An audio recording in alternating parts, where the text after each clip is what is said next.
આખું જૂનાગઢ આ વખતે ખોદેલું પડ્યું છે. એને કારણે પ્રજા બહુ હેરાન છે. ગયા વખતના કામના હિસાબે પબ્લિક બહુ નારાજ છે અને પબ્લિક કઈ બાજુ પાછા મત દે ખબર નહીં પડે.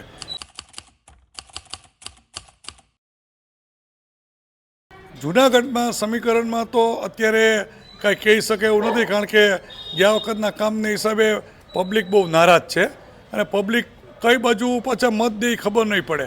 પણ આ વખતે મેં પક્ષ પણ ભર્યું છે વોર્ડ નંબર 10માંથી, એટલે આ વખતે થોડીક તો ફેરફાર થશે જ.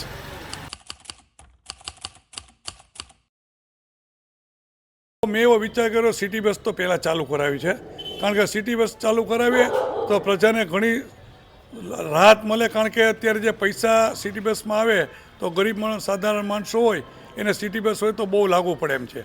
બીજું કે અમારા આંગનાથ વિસ્તારની આજુબાજુ વિસ્તારમાં લેડીઝ માટેના શૌચાલયનો વિચાર કરું છું.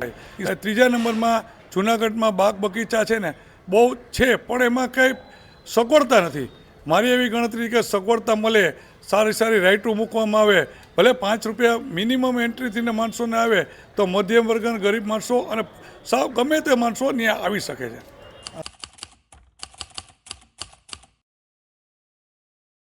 અમે જે ચૂંટાયેલા સભ્ય હતા બધા, એમાં જેટલા બીજા વોર્ડના સભ્ય હતા ને એ લોકોએ કામ ઝડપથી ચાલુ કરાવ્યું. હું તો એમ કહું કે 1-2 ગલી ખોદાવી હોય ને કમ્પ્લીટ કામ પૂર્ણ થયા પછી બાજુની ગલી ખોદાવાય. આખું જૂનાગઢ આ વખતે ખોદેલું પડ્યું છે. એને કારણે પ્રજા બહુ હેરાન છે.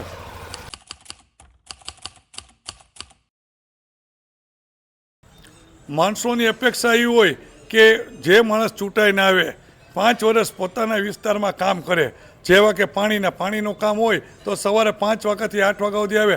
જો 5 થી 8 પોતાના વિસ્તારમાં કંઈ ફરિયાદ આવે ને જાય, એને કોર્પોરેટર કહેવાય. બપોરે ગટરના કામ હોય તો માથે ઊભીને કામ કરે એ કહેવાય. અને રાતે ચોમાસાની સિઝનમાં લાઇટો બધી બહુ બંધ થઈ જાય તો એરિયામાં ઓછામાં ઓછી 100-150 લાઇટો ઉડી ગઈ હોય, બંધ થઈ ગઈ હોય, તો સાથે રાખી ગાડી અને રાતના 2-3 સુધી કામ કરે ને તો એને કોર્પોરેટર કહેવાય.